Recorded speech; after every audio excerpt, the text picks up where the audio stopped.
So, hi everyone. So, another day, another vlog. So, oh, the cat is there.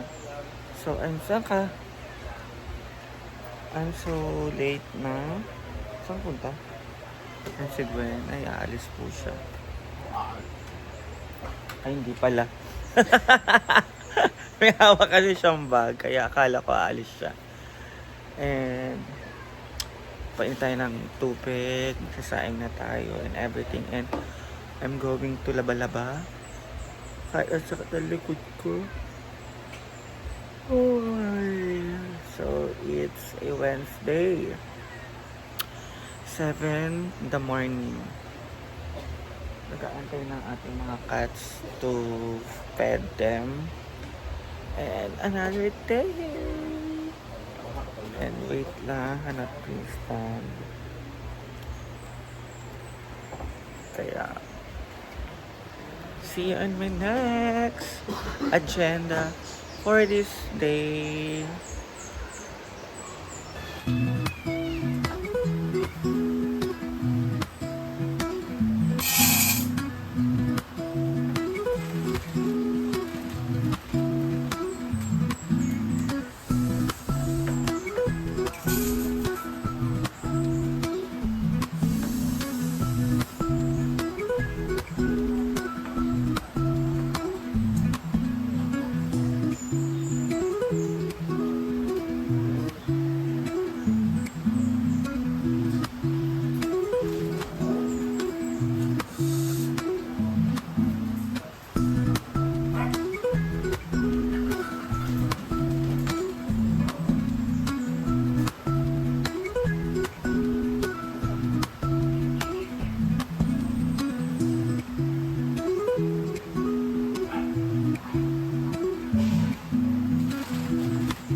So, ayan guys.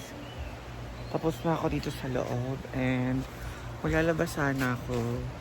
Tapos, sarado pa yung tindahan. Hindi ako makabili ng sabon. Kaya, hintayin ko na lang mamaya mag-open and maglalaba. Tingnan nyo po yung tubig ngayon. Siguro sobrang lakas ng ulan sa taas, kaya ganyan. So, ikot po muna tayo sa hinaguan. I don't know if nag-overnight yung mga tao kahapon. Pero may mga tao kahapon. 5 tables ata yan sa cottages. And isa sa payag. So, ikot po muna tayo. So, ayan na. Hindi naman sobrang umulan kagabi. Pero, kulay brown ang tubig. And si Yaya yan, kape is live. Pangatlo na ata niya every morning. So, katapos lang niya mag-live. And dito na tayo sa hinaguan. Siyempre, una natin talagang pinupuntahan dito si Beerhead. Ayan. Siyempre, papasalamat sa always guide mo dito sa amin at sa lahat ng visitors sa hinaguan. Ayan. And syempre, thank you Lord for every day. And mga dogs. And ganyan siya sa payag kapag kulay brown ang tubig. So sad, brown ang tubig. And the answer po talaga is maaga nagigising para magwalis-walis. Maaga talaga siya nagigising. Everyday po yan. Yan naman kung gaano kalinis, diba?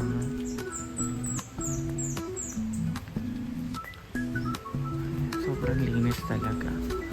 Ganyan talaga kapag pinaalagaan, ganyan-ganyan. Kapag alaga ang hinaguan, malinis talaga. And hindi pa pupuno ang swimming pool. Ay, pangalawa. Going to third na. Papunta na sa pangatlong baitang. So, mga bukas, puno na yan, guys. Eto, ayan. Tingnan nyo, kaya may net. Tingnan nyo. Ang laking help ng net talaga. Diba? Kasi na, ano nyo yung mga dahon-dahon. At ang lilim, hindi na mainit ang tubig. Kaano, kapag maglusong ka. Diba? Ang laki kaya tulong ng net. Kasi mag-swimming ka ng sobrang init.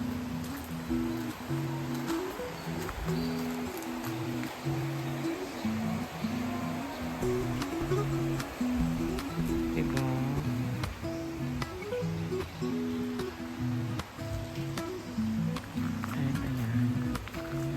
Ayan, galing talaga kapag tumutungtong na ng pangatlong baitang.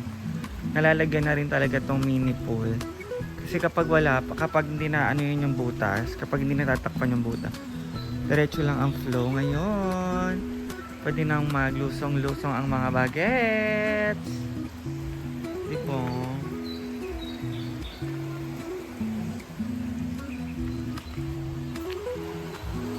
So, ayan. Ganyan siya kapag Bahamas.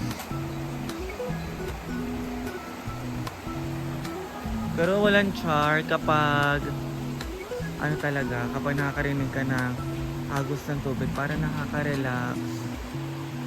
Promise. So, dito naman tayo sa mini Tiny Molava sa mini pool.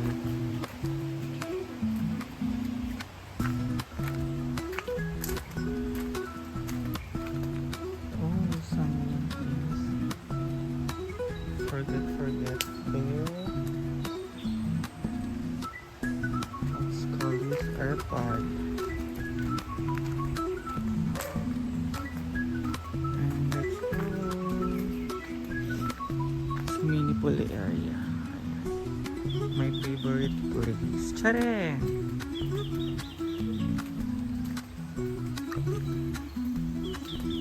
Dito. Hala! Dito pala si Gwen naglilinis. Nagugupit pa? Gugupit?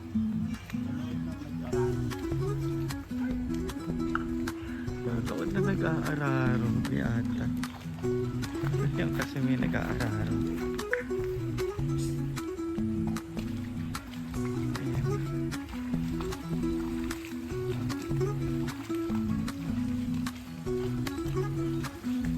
Ngayon lang ulit ako nakakita na nag-aararo.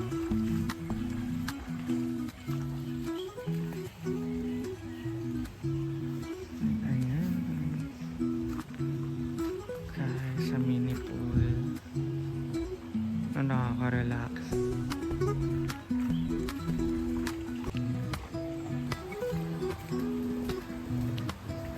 Babalik na tayo sa hinaguan at baka masunog na ang ating sinaing.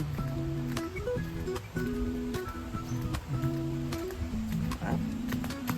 The putek is on fire.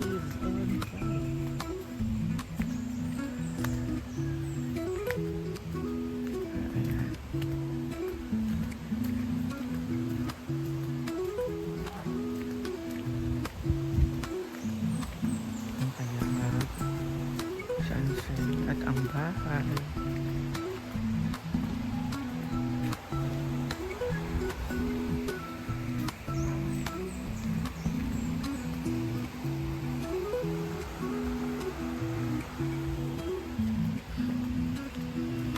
Baka kasi sumupong sila.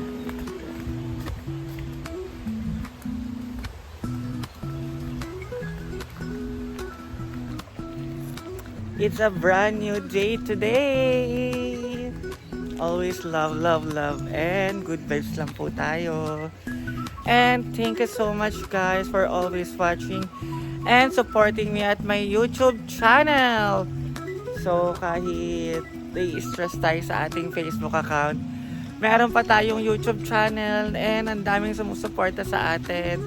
Hindi man ganoon kapasabog ang mga nanonood, pero at least meron. Kaya I am so very thankful to you all guys. So diba, dapat lagi lang tayo masaya, lagi natin ipapakita na good vibes lang tayo, good vibes lang ipapakita natin sa ating social media account para marami ang matuwa at sumakilik sa ating mga videos. Ayan, so sabing puro kaartihan lang daw po ang ginagawa ko. Yes, you are right because I am the maarte talaga. Chares! Di ko alam kung saan nanggagaling yung hate nila na sinasabi na arte-arte mo naman. Saan po yung maarte? Sa pananalita ko, it's given. Hindi ko kailangan baguhin yung sarili ko para magustuhan nyo ko. If you love me, then accept who I am. Diba? Ganon. Kaya, salamat pa rin po sa lahat na nagtitiwala at sa lahat ng sumusuporta sa atin. And, I hope pag natapos tong buwan na to, matatapos na rin yung suspended ng aking monetization. Diba? Lord, ikaw na po ang bahala. Alam ko naman, with God, nothing is impossible. Kaya, so guys, salamat sa panonood at pagsuporta sa akin at sa lahat ng social climbers. Mamaya, hindi ko pa alam kung ano pa yung mga gagawin ko. And baka yung sinaing ko dun guys ay sunog na. So, see you on my next vlog guys!